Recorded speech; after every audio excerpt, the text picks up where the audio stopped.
माननीय सभासदों, माननीय अध्यक्ष जी,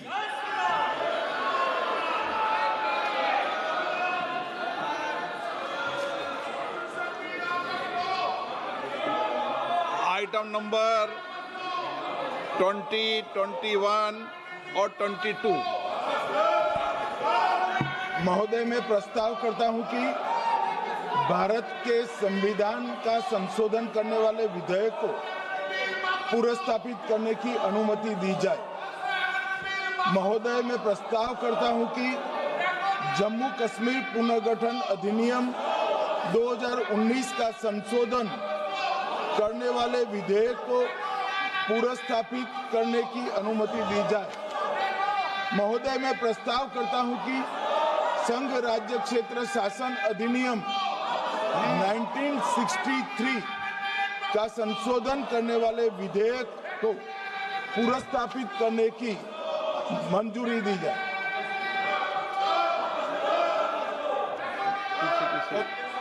कर दिया। Shri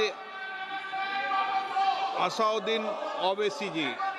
Sir, I stand to oppose the introduction of J&K Reorganization Amendment Bill 2025, Union Territories Amendment Bill 2025, and the Constitution 130 Amendment Bill 2025, sir. Sir, this violates principle of separation of powers, due process, undermines the right of the people to elected government. Sir, it gives executive agencies a free run to become judge and jury executioner based on flimsy allegations, suspicions, sir.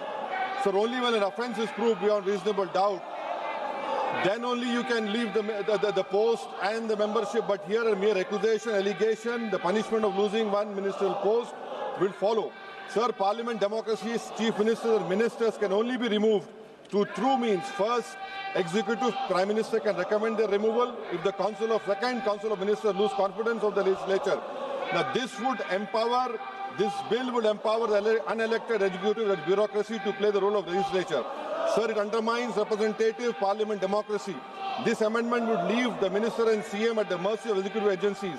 The severity of the amendment is not only in the fact that one loses their position if they are arrested, but even if they are detained.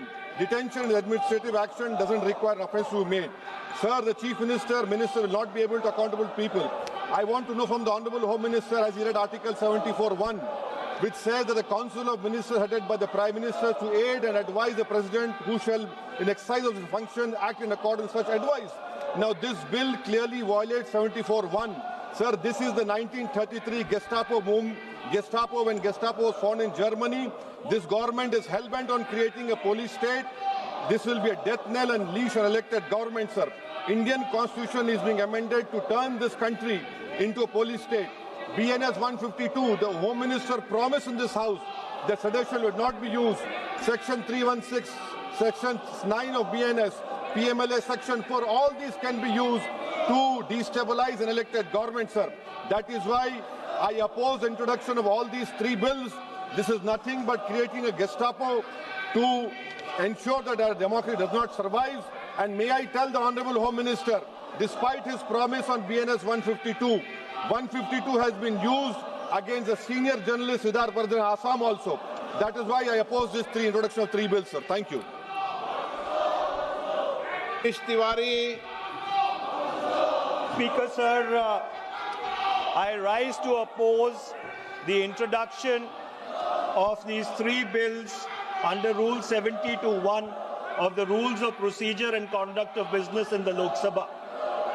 This bill is squarely destructive of the basic structure of the Constitution. अध्यक्ष महोदय, भारत का संविधान का जो मूलभूत ढांचा है वो ये कहता है कि कानून का राज होना चाहिए. There should be rule of law. और उस rule of law, कानून के राज की बुनियाद है कि आप बेगुनाह हैं जब तक आपका गुनाह साबित नहीं किया जाता. You are innocent until proven guilty. This bill stands that fundamental maxim of jurisprudence on its head. It makes an investigating officer the boss of the Prime Minister of India. The second ground on which I oppose this bill, it violates Article 21 the due process clause, FIR, arrest, charge sheet, and even framing of charge does not in any manner substantiate guilt. In fact, you plead not guilty only after charges are framed against you. This bill turns the fundamental jurisprudence of Article 21 on its head. Number 3, it distorts parliamentary democracy, which is again basic structure, by displacing will of the people through mere custody, bereft of judicial determination.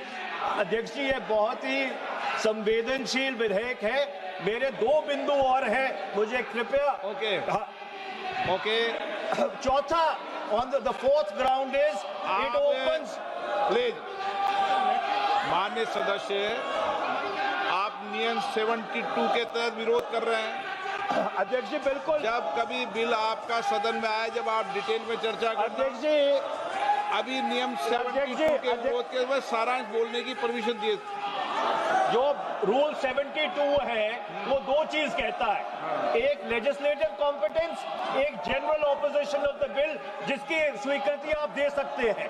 और क्योंकि ये इतना संवेदनशील विधेयक है, मैं आपसे ये विनती करता हूं इसके ऊपर पूरी चर्चा कराई जाए. मेरे सिर्फ 2 बिंदु और हैं.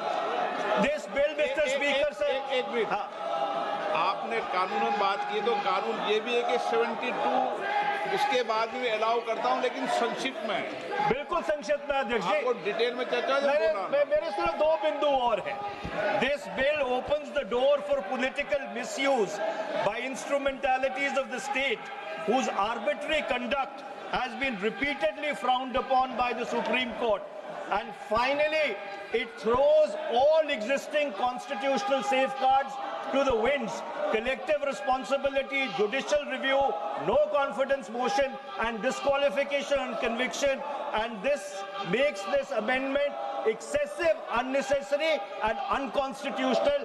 इसलिए मैं इन तीनों विधेयकों का पुरजोर विरोध करता हूं और गृह मंत्री से मैं ये आग्रह करना चाहता हूं कि ये तीनों विधेयकों को वापस लिया जाए. Shri N.K. Premachandran. Speaker sir, I strongly oppose the bill, 130th Constitutional Amendment Bill, as well as the other 2 bills I strongly oppose on 4 grounds. So the first ground is the bills are to be introduced according to the rules and procedure of the House. The bill is not circulated among the members. Yesterday after 1 o'clock we have received the copy of the bill, and I would like to know from the Honourable Minister, what is the undue haste and urgency in bringing such a constitutional amendment bill? What is the emergent need of having such a bill? That means the introduction of the bill itself is lacking bona fides. The bill is lacking bona fides. That is why I would like to say that this is with a mala fide intention to destabilize the opposition-ruled states in various parts of the country. Number one. एक minute.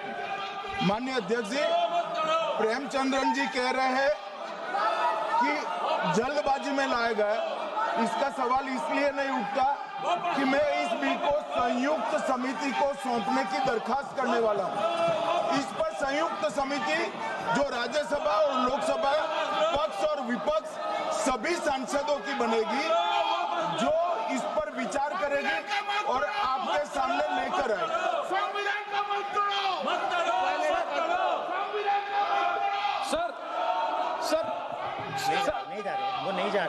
Sir, I do agree with the Honourable Minister, but at the same time, the members are having the right to oppose the bill at the time of introduction. This is the legitimate constitutional right of each and every member to oppose the bill at the time of introduction of the bill. That is being contained in the program, which I am trying to say. And the second one is that is disqualification. Shri Venugopal.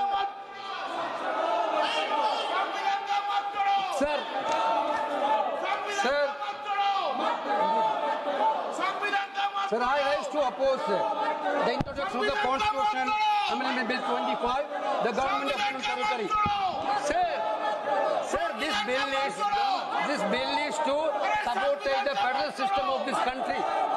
This bill is to sabotage the basic principle of the constitution of this country.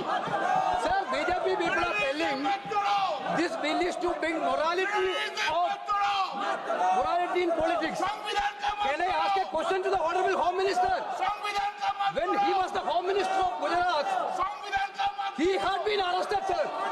Whether he took the morality of that point of time, ये विषय नहीं है माननीय सदस्य। morality of that point of time. गृह मंत्री जी, अब मुझे सुनो जरा, मुझे सुनो गृह मंत्री जी, मुझे सुनो ना, पहले बैठ जाओ।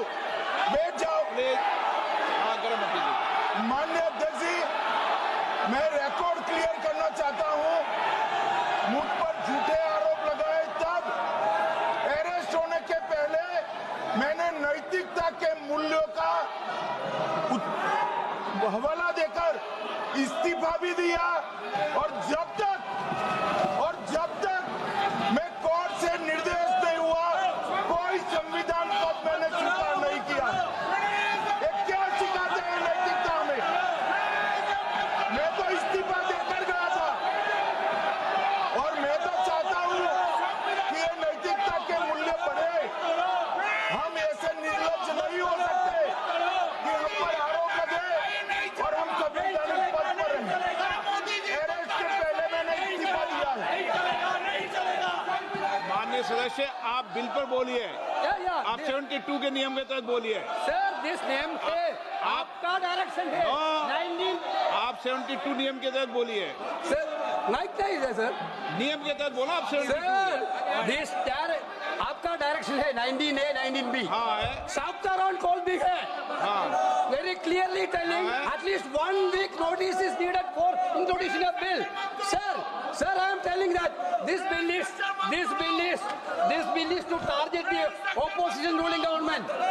This bill is to threaten the people like Nitish Kumar and Chandrababu Naidu. This bill is to blackmail political party. Sir, out of sir, my point one.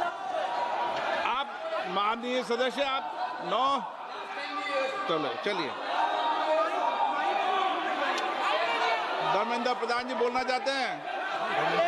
प्रधान नहीं यादव। आपके मेंबरों को बिठाओ।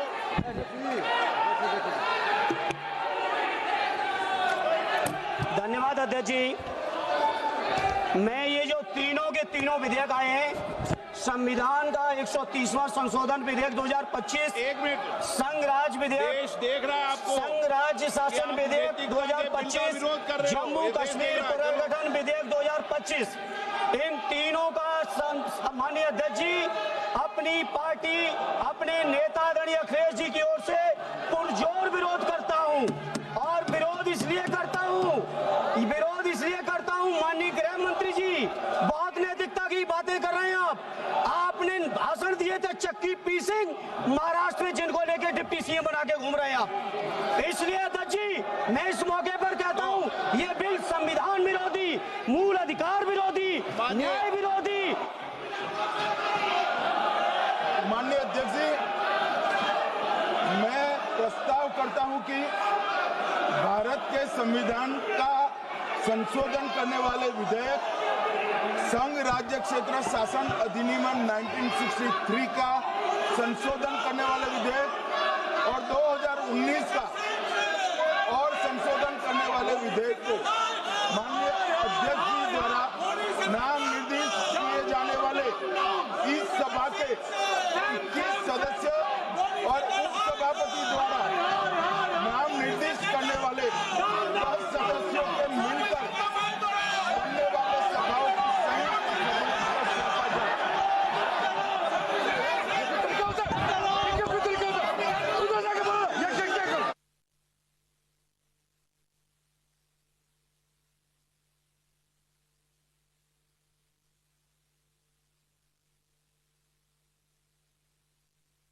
की कार्रवाई 3 बजे तक के लिए स्थगित की जाती है।